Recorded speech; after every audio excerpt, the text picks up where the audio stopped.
coming out tonight. I know some of you are new, thank you for coming, and some of you are kind of tired and after work and all that stuff, and I appreciate you guys coming out. I'm excited also to be giving this talk here. So excited, in fact, that as I was prepping my slides on the airplane, I've been traveling for a long time, and I've never ever done this, but I carry on always. And I was getting off the plane, I left my carry on the plane. I'm so excited about this talk. So I might be wearing this tomorrow. We're going to be talking about a bunch of different things today, and it's only an hour and a half or 2 hours, however long we make this. So definitely not enough time to go into much depth. But I don't want to race through. I got a lot of stuff to talk about, a lot of demos, but I don't want to race through. So I would love to have this be very interactive. If you guys have questions at any point about anything, or if I'm going too fast, just say slow down. But we're going to be talking about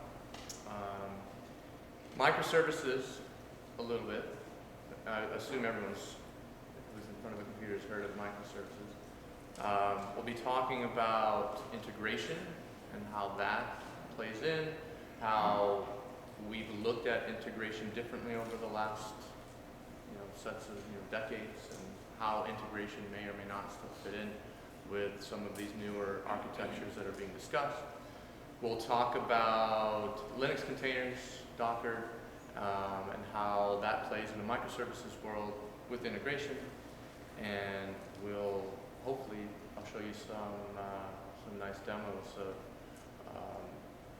integration, Docker, using Docker, using Kubernetes, and doing continuous integration, continuous delivery, in that kind of world. So my name is Christian Posta. I'm a principal middleware architect at Red Hat. I travel all over the United States and North America, Canada sometimes, working with customers, potential customers, to understand how our technology can help them build out cloud-native architectures, integration architectures, messaging architectures. I'm a committer on some of these open source projects that we'll be talking about. Camel, ActiveMQ, Fabricate, we'll look at. Also contribute to things like Kafka and a bunch of Apache projects. I've been doing this building distributed systems for like 10 or 11 years now. I don't like to accept the premise at some large companies that this is just the way we've been doing things. I like to push the boundaries and really solve hard problems. As a consultant for FuseSource, which was then acquired by Red Hat like 4 years ago or 3 years ago now, as a consultant for FuseSource, I got to spend a lot of time at Zappos.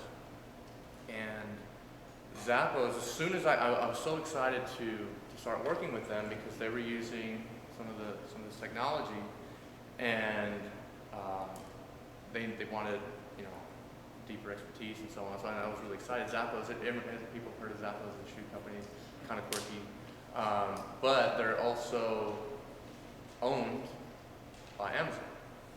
And when I went there, and I was like, okay, let's start working on Camel and ActiveMQ and all this stuff, building out your architecture.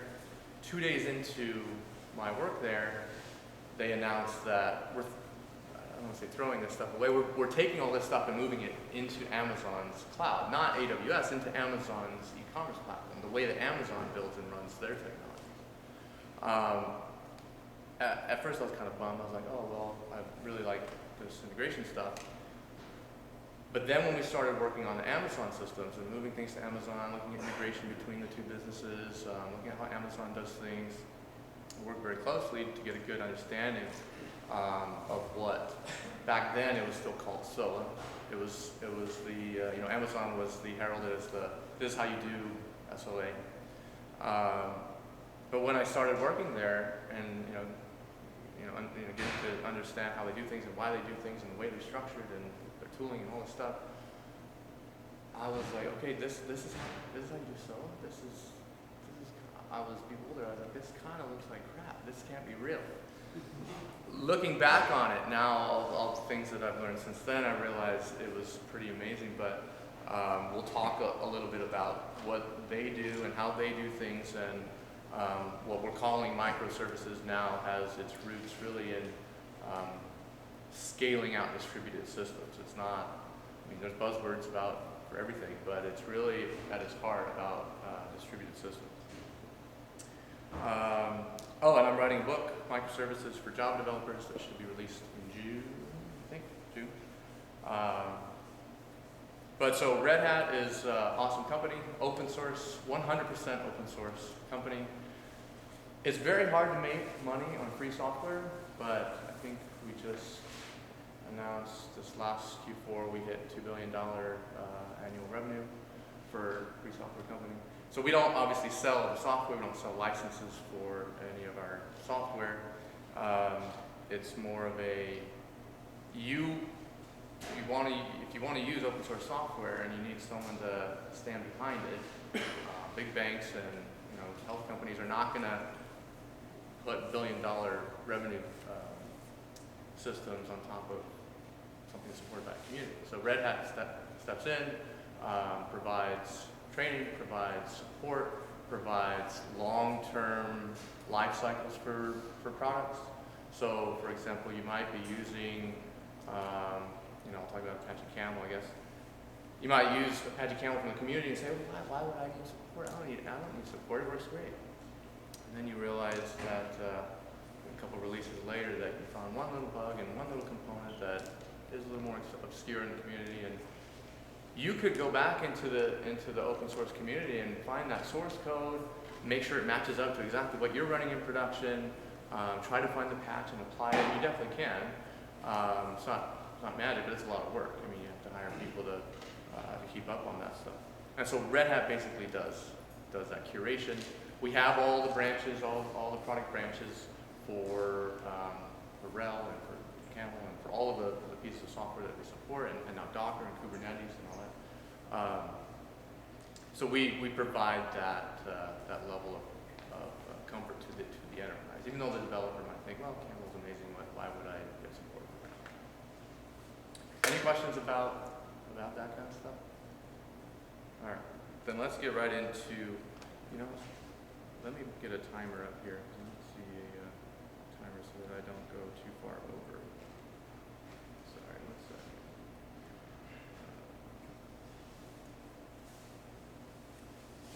Okay.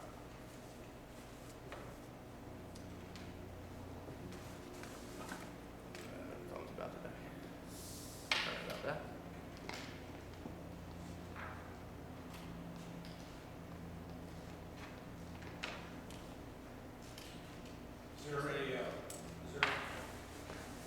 Sometimes with the books that are in progress, do you have any draft version available? Is it like on Safari online or anything like that? It's through O'Reilly, so I don't know, I'll have to ask, but yeah, they gave me a crazy deadline if we wanted to hit Summit. I had 2 weeks. It was, but it's not like a 500-page book. It's about 150, 130, something like that.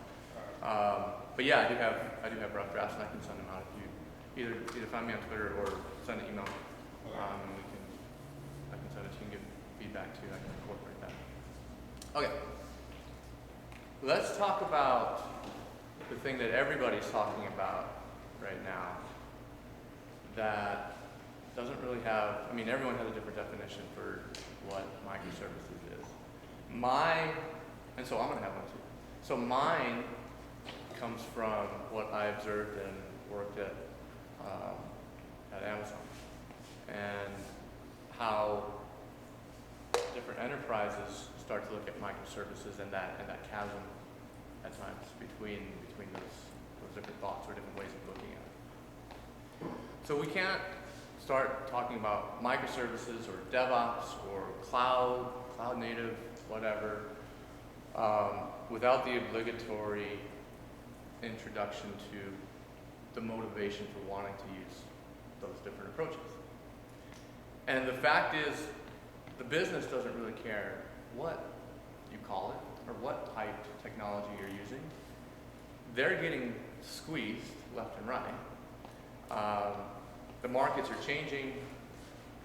Technology is disrupting them. They understand that they have to start to move a lot faster and react a lot quicker to market dynamics than they have in the past. And we'll talk a little bit about them. This little graph that I hand drew is actually a nice summary of that fact. In 1937, the life expectancy of a company on the S&P 500 was about 75 years. In 1980, that dropped to 25 years. And right around now, it's about 16 years.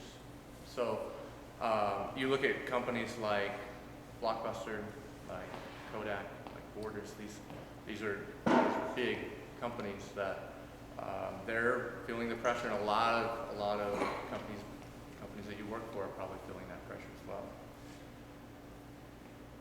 And that's good to understand. But what's a little bit different in terms of how we go about making our companies react faster, we got to understand that our companies from the ground up for the last 130 years were not built to change. They were not built fundamentally to be able to react quickly in this type of market. Companies were built to create things, products, exactly. And the way they did that was they organized their workforce to be very highly efficient at doing their one little task that they're assigned to do.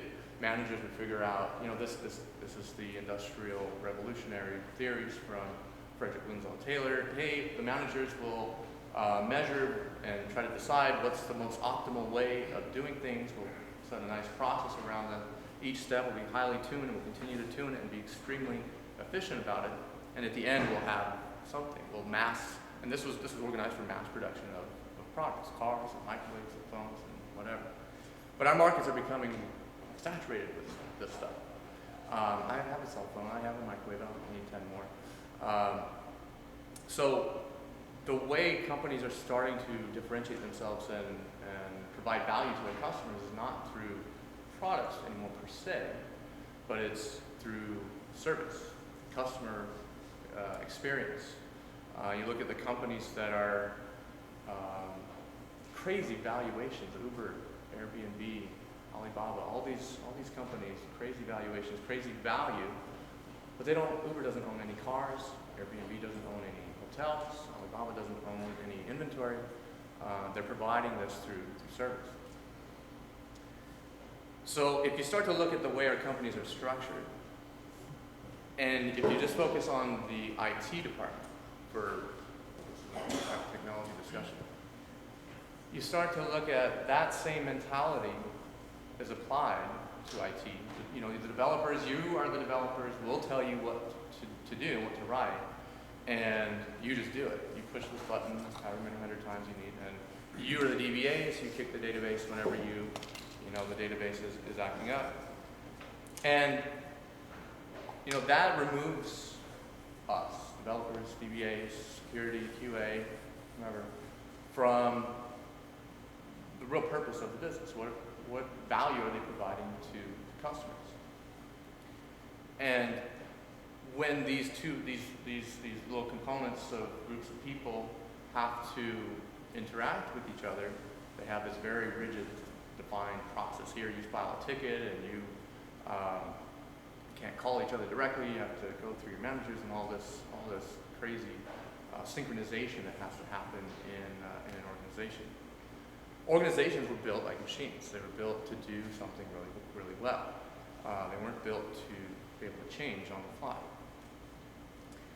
So how are you keeping up? How are our companies keeping up with this pull, or they're being forced to be able to change a lot faster? You can incorporate new technology, but that doesn't really solve the underlying problem. You can try to copy what other people are doing, but, and I'll show you in a second, that might be premature. Sure. All kinds of stuff, other stuff created by DevOps teams and adopt open source and all that stuff, which helps in a technology focus of the problem, but you still, so that's one of the differences that I see at Amazon, or I mean, people talk about Netflix as well. The way the company was structured into autonomous, smaller teams. So at Amazon, they have this thing called the two-pizza team, where the size of the team can only be as big as what 2 pizzas would be able to fit, or feed in a meeting. And they did that on purpose. The bigger the team, the more the cost for communication, the more the cost of the synchronization between people. At Netflix, they adopted the same thing. Their teams were cross-functional, which means you didn't eliminate the need for security, you didn't eliminate the need for DevOps and operations. What you did is you brought those specialties closer to the teams that use them. So for example, at Amazon, there wasn't a DevOps team. Everybody was doing DevOps. All the teams were doing DevOps. They, if I needed to make a change to a service, I had people on my team that understood security. I had people on my team that understood if I'm running a RHEL or a Linux operating system or anything like that, so that when I need to make a change to service or set of services, I'm not having to coordinate and depend on a bunch of other bottlenecks in the process that was set up. I have all of that available. Our team was autonomous. So we talk about microservices from a technology standpoint, and microservices give us supposedly all this stuff. We should be able to deliver software faster, everything owns its own data, be able to test things out easier because they're smaller and isolated and all that stuff. But microservices is not about the technology. We're going to talk about the technology today because that's really interesting, but I want to preface this with microservices is about how you decompose systems, not just monoliths, entire systems. So monoliths, like a monolithic application, could be, in terms of integration, we could talk about an ESB being a gigantic system. A database is a system. How you decompose these systems and the people who work on these systems into small autonomous teams for the purposes of being able to move quickly and deliver business value. So those pieces are really, really tightly coupled. They go together. They're a dual, I guess, where if you want to do one thing, if you want to do microservices, using Dropwizard by itself isn't going to magically help you go faster. Understanding that the teams and the structure of the company have to align with that is important. Any questions about that? Yes. So, how are they managing the optics for these? Like, who owns these services when all the teams can contribute to a core service like security or identity or any of these core cross-cutting services? Who manages in production? Who takes the responsibility for bugs? Across all the teams it's shared. And how do they quickly act on production incidents? And how do they track these things? So the question is around, for cross-cutting things like security, who's responsible for that kind of stuff. So ultimately, the development team that owns that service is responsible. They're the ones that are getting up at 2 o'clock in the morning. They're the ones that are doing the deploys. They're the ones. Now, in terms of the way an enterprise would look at that, there's you have different regulations and so on about who's allowed to touch whatever, who's allowed to see whatever. In the Amazon world, there's no difference. There's a gigantic retailer. There's all kinds of that stuff. But instead of saying, hey, you are the production guys, and only you can do and see and know all about production, we're going to write automation. We're going to write the tooling that developers can use to be able to do and deploy and manage their applications in production. In terms of visibility, all that stuff, that stuff can be automated out as well. But ultimately, it's the development team and the technology that they choose. That's not to say that there aren't shared frameworks and shared security libraries and so on at Amazon. There are. and you're encouraged to use those, but that, you know, it's definitely up to the team who is putting their service into production to manage it and fix bugs and do all that. So one team owns that. Eventually, one team has ownership on the service. Yes, yes. And do they run these services as instances for each of the applications, or do they run the services in a massive generalized scale that all applications can use this service? You mean in terms of visibility to, like for security reasons? Yeah, Or- let's say logging as an example, right? So for a company, is one single service is providing logging for all products across as a centralized service, versus each product is running the same service in their own space. How are they doing this in big companies like Amazon? So there's a little bit of I wouldn't look at it as, here's one service that everybody's using. In the case of logging, for example, you might have a platform that offers logging as a service, but there's not like one. There's not like one. Think of it as a web service or a REST endpoint or something. There's not just like one of these that everybody talks to. The problem with that is, and we'll see, I think, as we go along, how you manage dependencies, runtime dependencies between systems is probably way more important than what technology you use. If everybody uses a logging service, and the logging service goes down, you're screwed, right? If you are at Amazon.com and you have a tax calculation service and you need to call into the shipping and handling service to figure out the tax for shipping and handling, and the shipping and handling service goes down, how can you calculate tax? But so there's different strategies for being able to do that. The thing that Amazon has that's far superior to what a lot of enterprises have in terms of developer self-service is a self-service platform that they've built. They built it from the ground up. Some of it runs on AWS, some of it runs on their old system, but they built this platform nevertheless. They're trying to move everything to AWS.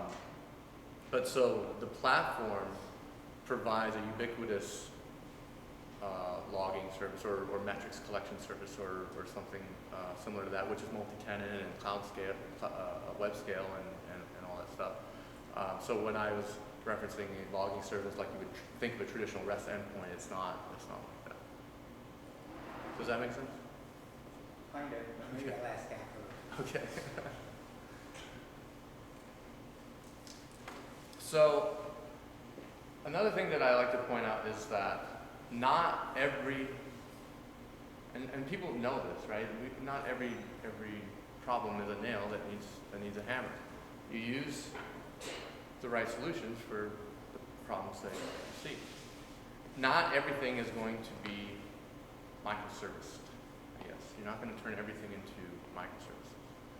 The line of distinction for me is the stuff that has to move fast, the stuff that you have to change fast.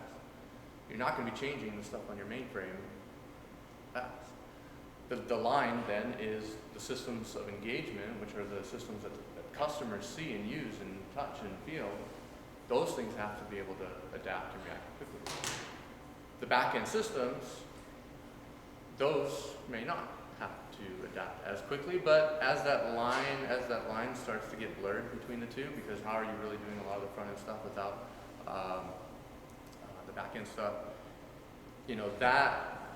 That line of where you actually build microservices is starting to become blurry, and that's okay. It should. But in general, I wouldn't start off by going to your mainframe services and saying, okay, we're going to turn this into microservices. Does that make sense? Are people exploring microservice architectures? Couple? So, isolating things at a process level is good. Using REST instead of SOAP is good. JSON, fine.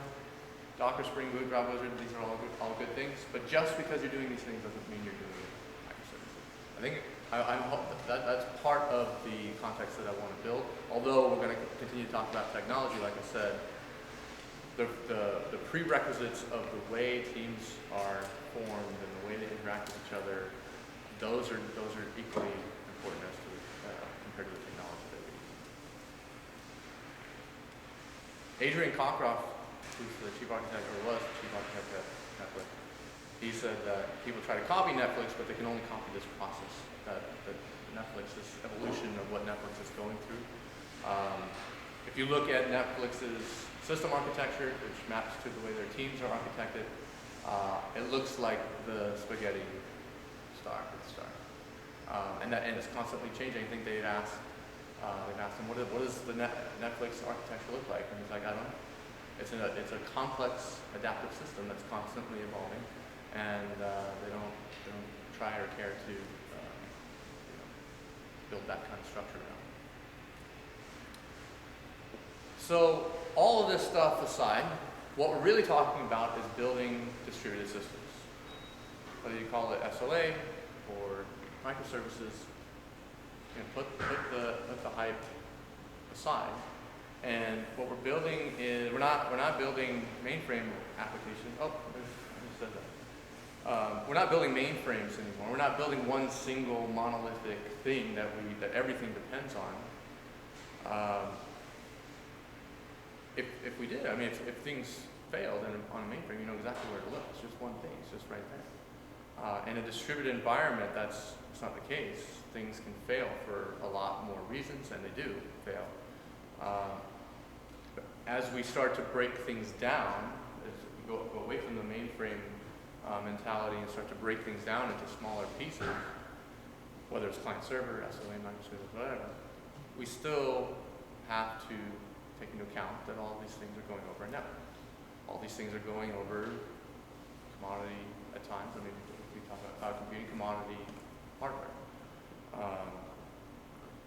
And that you have when you build applications for this kind of environment, no matter how hard or how deep you try to abstract that away, if you don't have the fundamental mindset for building applications in this environment, it's going to follow. A really good example. Yes, sir. I didn't want to interrupt something. So I love this list, which is now approaching 18 to 20 years old. Sure. Yeah. And this is funny because in my reconciliation with microservices and especially things in Netflix, because a lot of this is thrown out and replaced by other concepts of full-factor app. So how do you do reconciling this, which now is seeming to dissipate this particular list? A lot of microservice advocates are saying forget everything's on here. Yeah. So that's the same thing that happened with SOA. We had SOA, and if you just do XML, everything XML and SOAP and all this stuff, and buy expensive vendor stuff, then you'll be fine. But then the people who started doing SOA right realized, oh wait a minute, we can't abstract away from it. If you look at Gregor Hope's Enterprise Integration Patterns book, that book is, we'll talk about Camel as well, but that book was more about building asynchronous, autonomous systems more than it was Camel and point-to-point integration or any of this. And I think in the first page or the first couple pages, this was the founding principles upon which he built the rest of that book. And so, even Netflix built hand-built a lot of stuff to overcome some of the environmental limitations or failure, how things fail in a distributed environment. And in a lot of, so Amazon does do some of the Netflix style REST and RPC style implications as well. But they also do what I guess now is becoming reactive type event-driven systems, which basically places this at the forefront of the solution and says, how do systems communicate over lossy network connections in a highly scalable, constantly changing way. And I think if you go back to the EIP book, those are the premises upon which reactive and event-driven architectures and all that stuff are built. And a lot of the people who found out how to do SOA right, they ended up with that same solution. And I think for microservices, that's no different. So just because you change the name of it doesn't mean we've magically solved all of the fundamental problems that are still there in distributed systems.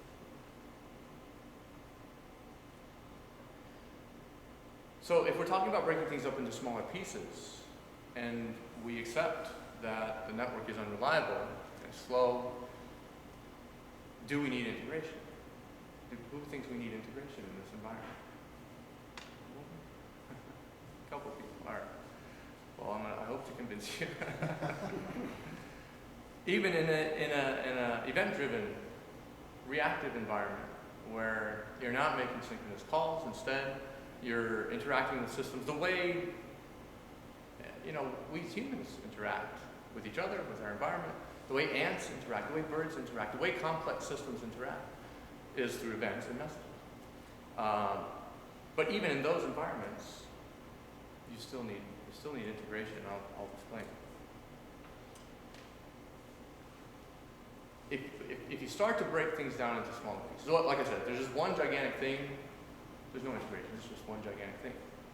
If there's failures, just go to this one thing.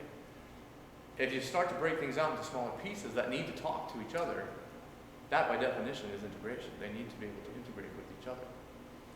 There's different protocols that are involved. We talk a lot about REST and JSON today. There's even frameworks like Finagle and Thrift and all these other ones that are RPC based, kind of look a lot like Corba.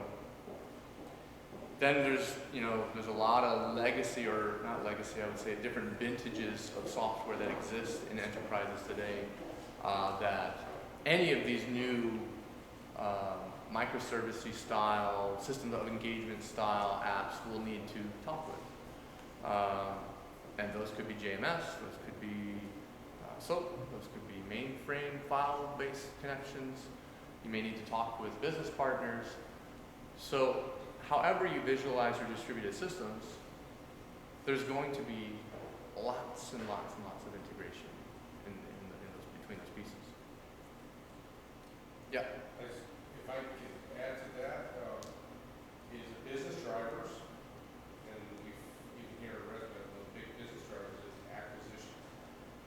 Acquire companies, guarantee you're going to have integration. Yeah. And if you don't have an integration strategy now and the company's growing, it definitely. Yeah, exactly. I mean, that in some ways, that's also a way that a company, to react to market forces, is going to try to move fast. They might just try to adopt it, buy it completely. Yeah.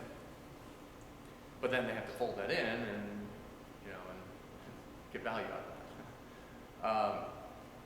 But so I'm going to talk a little bit about Apache Camel and what that is and how that's related to this whole discussion about distributed systems and how it fits in with microservices. So first, what is it? Apache Camel is not this. It is a Java library. Let's put our heads around that for a second. Because historically when we talked about integration, whether it's SLA or EAI, or client server, or any of this stuff, there's a lot of connotations that come along with it. So let me first get out of the way that Apache Camel is not an ESB. There's no ESB as part of Apache Camel. I'll come back to that.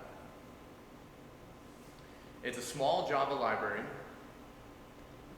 that basically started out as an implementation of Gregor Hope's book. I think I have that somewhere else. Maybe I took that slide out. But Gregor Hope's book is sort of the how do we do when we do integration, when we get systems to talk to each other, when we do messaging, what are the patterns that we typically use? And he didn't really invent these patterns. These patterns have been around for a long time. Timko You had integration products, and IBM had integration in Vitria and web methods folks. But so everybody had different integration products. What Greg and Hobie did was bring a common language. How do we discuss these distributed, asynchronous distributed systems in a common way, and we'll give them little diagrams so that we can talk about them and communicate them between developers, between architects and business and so on. But so Camel, Apache Camel is an implementation of all of those patterns that can be reused. So things like when a message comes in, it has a list of ordered items. We want to split those ordered items and process them individually. And then after we've processed them all, we want to re-aggregate them all and continue on processing. So that's a couple of patterns. Filtering, if a message comes in, does it meet this criteria? If it does, then we'll let it go through. And so things that you wouldn't say are earth-shattering or groundbreaking, but creating a common language around them and creating an implementation around them makes it very powerful for developers to be able to communicate with each other and maintain their code. As you're probably aware, 80%, 90% of the cost of any software system is in maintenance. And having a library that one developer writes their integration in Java or however they want over here, and somebody else comes over to help maintain that. If it's written in Camel, they'll know all of the pieces. Oh, this is a splitter. Instead of having to go through and say, oh, what is this crazy for loop doing here? And I've seen crazy code that tries to implement basic stuff like this. And how we build these integrations with Camel using these EIPs, we do this in a fluent DSL. So a DSL that's declarative and that is expressive, and I'll show you an example in a second.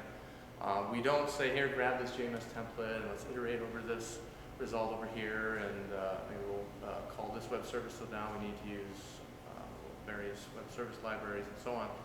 We say, connect this system, split this message, send it to this system. And as a developer, when you write or you read code far more often than you write it, so it's nice to be able to have very terse and very declarative ways of expressing your integration. It's a Java library, so it doesn't force you to run in WebLogic or force you into, name your runtime container. You can embed it inside any JVM. It doesn't need a container. You can bootstrap Camel from a handful of Java mains that you can use. But, I mean, if you're into Java EE, use Wildfly or EEP. If you're into servlet containers, use Tomcat. If you're into Spring, use Spring Boot or Drop Wizard or Wildfly Swarm or whatever. Camel doesn't really care. But it gives you this powerful set of EIPs and a declarative way of describing how systems talk to each other. And one other point that I guess I left off the slide, which is crazy. Camel has a large set of connectors for talking to external systems, over 200 or something in the community. So when you talk about microservices, you talk about services talking to each other and communicating potentially with back-end systems and all kinds of different protocols and formats and so on. Camel has 200, and these have been evolving and growing and maturing for the last, Camel was born in 2007, so the last 9 years. Oh, there it is, the last bullet. I didn't see it. And I snuck this one in there. Are there any mule people who use mule here? Oh yes, I did. I put this in there. Okay, so in terms of microservices or distributed systems in general, Camel has stuff built into it. So we have the EIPs, we have the declarative DSL, we have all these components, which are amazing, but we also have these things built into the framework to allow you to build and deploy integrations in a distributed systems environment. So when things fail, hey, how do we retry? Or do we back off when we retry? Or do we put up back pressure mechanisms so we don't keep getting flooded? Or do we do circuit breaking so that we can keep calls from pounding a back-end system that's probably already overloaded? Or how do we do bulkheading and limit a failure to a set of threads as opposed to cascading throughout the distributed system? How do we do rest and build that into the DSL? So all these things are baked into Apache Camel. Tell me what Swagger is. Sorry? Swagger? What's Swagger? Swagger is a REST API documentation library. Yeah, so it'll build nice, you include annotations in your code and it'll generate this nice JSON and has a UI element. So one thing we talk about with microservices is the elimination, is that the right way to say it? I should have put the ESP slide up a little sooner, but so instead of having this this monolithic integration layer that knows a lot of smarts about how systems communicate and which communicate, with microservices we talk about less of that orchestration stuff and more of let the services interact with whichever services they want. And a lot of that, so they call that choreography, or so they differentiate orchestration and choreography from systems will react just like a flock of birds. If you watch a flock of birds, have you seen them when they all fly together like this and they're changing patterns and I think they're chasing bugs or doing something, but no one bird is saying, hey, let's all turn left, or hey, let's all turn right. Oh, the bugs went down, let's go get them down there. They're all autonomous and they're making their own decisions and they're reacting to what their environment is giving them, telling them. So from that perspective, if you boil it down into how a system or a set of software components would do this, the software components are listening to their environment and deciding what action am I going to take next. You don't have a central coordinator of all of the actions. So inside of these endpoints, inside of these services, we want to be able to be smart enough to know how to react. If a system goes down, well, then I need to do something different. If I get this kind of input, then I need to do something different. So that's the thinking behind smart endpoints or dumb pipes. Have anybody heard that in terms of microservices? That phrase, a couple of people. And with Camel, that's built in. That's one of the EIPs.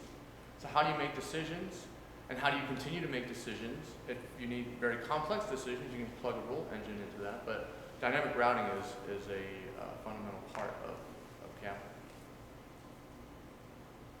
The REST DSL, so I didn't really show an example of the Camel DSL, I'll try to in a second. But the REST DSL is basically how do we expose REST endpoints using Camel's DSL, which is a very fluent Java API-centric DSL. And this is a quick example, so we just make it very clear in English words that we're exposing a REST endpoint. We're going to allow people to post to it, and we'll add a description and just declare what it consumes and all that stuff so that Swagger can then document it properly and show the API properly. And then we're just going to use a Camel route. In this case, we're going to send a message off to fire off a new event to the new order topic, and then we'll log it, and then we'll store it into a database. So you don't see any code about, hey, let's grab the JMS template and load up the connection factory and all that stuff. Then let's talk to the database and use all the database, whatever database JDBC drivers you want to use, or Spring JDBC template or whatever. It's very declarative and follows a very consistent pattern. It's very readable. Another component to distributed systems is how do you know when to stop calling a service that may be experiencing problems? So for a good example is a database. When a database starts to get backed up, calling it, continuing to call it, is not going to help it. It'll probably help it go down into flames. So with Camel, we can implement throttling mechanisms inside of our route. We can implement, I should have put the circuit breaker in this block here too, but that's one thing. We can use in-memory blocking queues that will stop threads, and we can bound those threads to a certain thread pool. So if that thread pool gets full and they're all slow, then it just send everything else back. Tell whoever's calling me, stop calling me. I can't handle your request right now. And you can see stuff like this in, if you're familiar with message queues, if you're writing things from message queue, they have, ActiveMQ has producer flow control. It says, hey, when this destination's full, then stop, block, stop sending this stuff. The circuit breaker is basically a wrapper around an external call that says, if I am getting exceptions when I make this external call, then just fail fast. So if I get 10 exceptions within 10 seconds when I'm calling a database, then just stop sending calls to the database to shed all that load for a defined period of time. And Camel will say, we'll shed load for 20 seconds and then we'll retry. So that time period when we're not making any more calls and we're just failing fast, the circuit in this case is considered open and no calls can get through. It'll periodically try again to see are things open or are things working in the back end then, and then close the circuit back up. Yep. So for back pressure kind of mechanism that you showed in Camel, does it mean that the caller has to have some kind of resilience built in to rely on the fact that, hey, if Camel is telling me that it can't take more, then I have to have some kind of persistence on my side to do that? Yeah. In the example of a message queue, that kind of protocol is built in. It is a good idea to always have circuit breaking type things on the client, on the caller also. At the end of the day, like if we look at some of these other examples that I had here, the blocking SATA queue or Netty or Jetty using blocking acceptor queues, you can configure at the TCP level to start applying back pressure. So don't take any more connections, or back up the TCP channel so that you can't write anymore to it. So these are a little bit lower level, but ideally it would be better if clients wrote their applications knowing that the services that they depend on could go down and could be down, right? Does that make sense?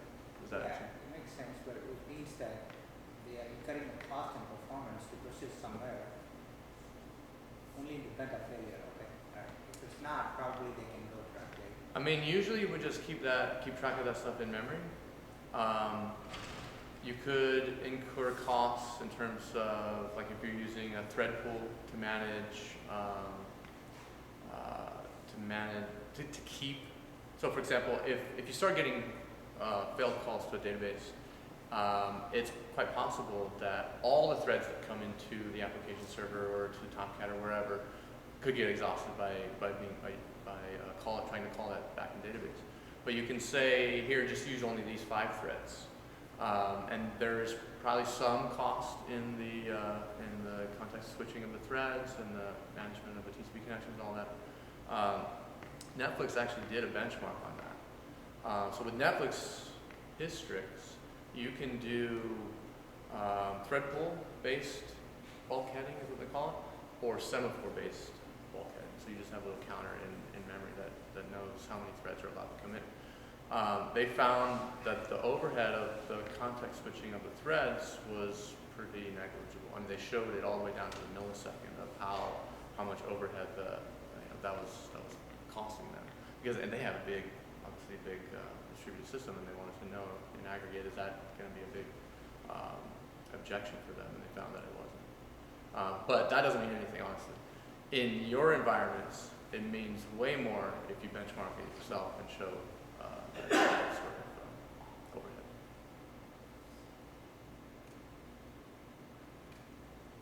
Oh, okay. What time is it? Let me do a quick, 5-minute max demo, and then we'll go. Demos are good. Yeah. Okay, so I have this this project that I'll refer to a couple times tonight. It is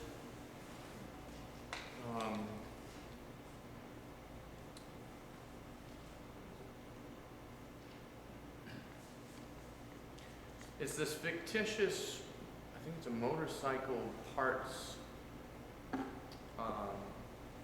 vendor. So they're selling motorcycle parts.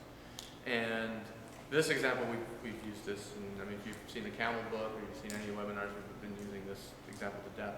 But basically what it is a set of services that implement a ordering system. So how do we take or ingest orders from a website, from a partner, from wherever? It doesn't really matter. But how do we ingest those? How do we bring them into the system and maybe do some normalization, massaging of them, and sending them off? You could think of it as, hey, how do we check our inventory? Hey, how do we build a client, and so on. That's what these back-end parts are. But I also built the original examples only had a SOAP endpoint and a file endpoint.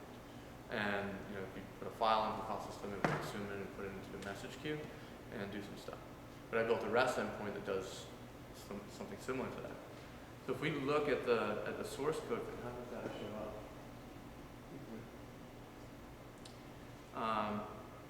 First, we'll look at, so I'm using JBoss Developer Studio here, which is Eclipse. But do you guys mostly use Eclipse? Who uses Eclipse? Any IntelliJ folks? That's what I really use, actually. But so this is JBoss Developer Studio. The tooling, the Fuse tooling that we offer in JBoss Developer Studio or in Eclipse allows you to do stuff like this. So we can build our camel routes using drag and drop components. We can do step-by-step debugging. We can create our own components and add it to the palette. We can get a list of full. So if I click on maybe that file component here, and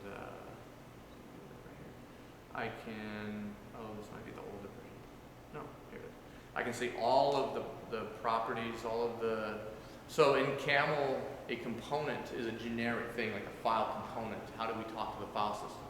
But if you're familiar with trying to talk to the file system, there's a lot of different ways you can talk to the file system. Do I really want to read this file, or do I want to wait till it's fully written to the disk? How do I do that? Different read lock strategies. When I read it, do I want to move it? Do I want to delete it? Do I want to archive it? So there's a lot of different options for how we read things from the file system, and using the IDE, you can quickly see which files to include. Do I delete them? Is there any delay in reading them?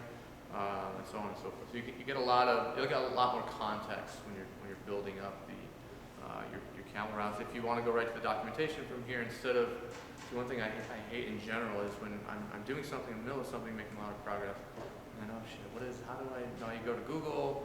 Mine just completely switches context, and then you come back to what you were doing, and you probably could check your email.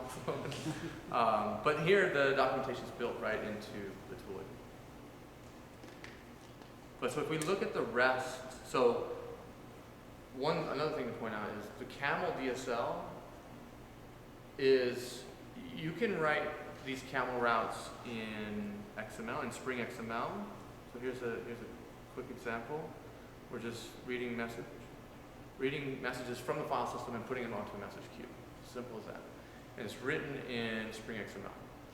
You can also write it in Java DSL, which we saw a little example of that earlier with the REST DSL. You could also use Scala. There's a Scala DSL. There's a Groovy DSL. I think there's a Kotlin DSL. I don't know if people use that, but the point is, I guess there's a handful of different DSLs for being able to write these camel routes. If I click on here, here's an example where we're going to expose a REST endpoint. And this is a very simple example.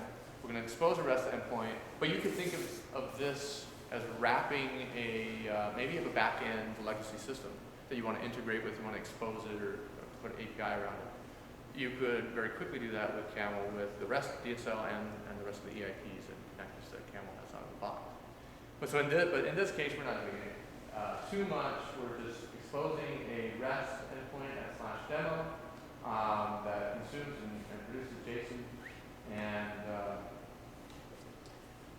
And in this route, I hacked some Java code in there to basically just complicated way to spin the CPU for a little bit because I was doing some other performance testing stuff. But basically, all this thing is going to do is respond with this. If we look at this line right here, we're just going to set the body, the response, to whatever this REST response DTO is, which is basically just a POJO. So Camel heavily encourages you to not have to depend on Camel at all for anything, so just use your POJO libraries. And all this thing does is set a timestamp sent a host IP and a host name. So when we call this, it'll just respond saying, here's the time, here's the IP that where the service is running.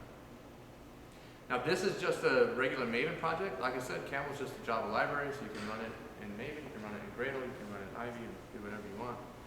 Don't mind all the red check marks. Like I said, I really use IntelliJ. I don't know why Eclipse complains about things that are not errors. Let's see, if we look at the Palm here, it's just a regular Java project. I'm going to come over here and I'm going to do Maven, exec Java. Did I build it? No, it's not built. Let's go to the REST module. Do quick build. And then we're just going to use, so we're not using any fancy microservice libraries here. We're going to use just Camel.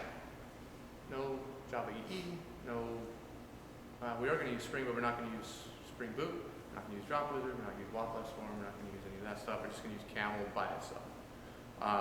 And if we go back and look at the Palm file, we'll tell our build system, just use the Java main that Camel has built in. So that when we fire things up, either in our Maven project or outside of our Maven project, we're just going to use this main class. So if I do Maven exec Java, then we should get that main class gets booted up and starts up our Camel context. Now if I do a simple, let's just curl that, okay, we get the host IP and we get all that stuff like we expected. But now what if we want to distribute this and take this somewhere? I mean, you can easily do this in Spring Boot. It creates an executable jar, something with Drop Wizard and Wildlife Swarm. But with Camel, if you don't want to use that, because there can be the Java class, if you're familiar with at least Java EE applications, you probably know that Java class loaders can get really messy. Finding the right class, finding the right methods, and just really depends on however the Java server decided to load its classes. And its class loaders can have hierarchies and they can be shielded from each other. OSGI has a graph of class loaders, so nothing's the same across any JVM. In this world, we are, and just like the Spring Boot world and the Drop Wizard world, we have a flat class loader. So when Spring Boot builds its executable jar, it just manages or unpacks everything, puts it all into a single jar. The problem with that, when you build and run things in Maven, Maven has a very defined order of how it loads its classes, any transitive dependencies.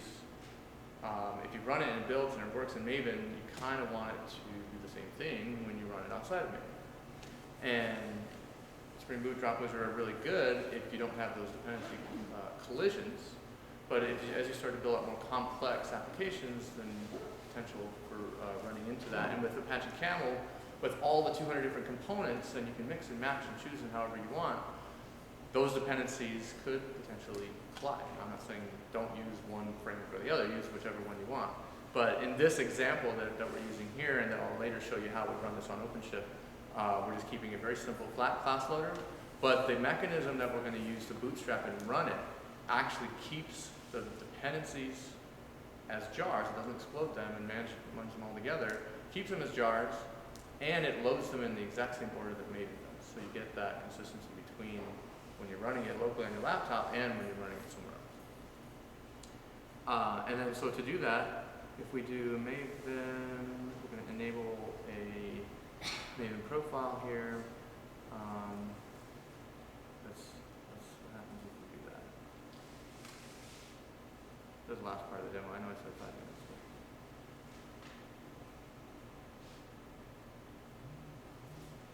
If we look here in target, we have, instead of an executable jar, we have a zip file that we can take and distribute just as we could with our executable jar.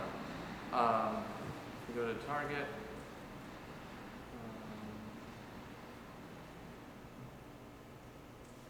Sendero app, and unzip it. If we go into that directory and list it, it's very, very simple. It's just a lib folder with all of our Maven dependencies and a run script. And when I do bin run.sh, it'll run our app, it'll build a class loader. It's a flat class loader, just like in Spring and Drop Wizard, but it'll order things and load things exactly the same way that Maven loads and orders them, and it'll run it exactly the same way as the Java exec colon Java ran. So if I run this again, it should get the same thing. Okay, so that's just one way to run Camel. Like I said, it's a Java library. You can run it however you like. Are there any questions about Camel, microservices, anything that we've covered so far? Okay, then let's just take a break. Okay, let's go ahead and take a 5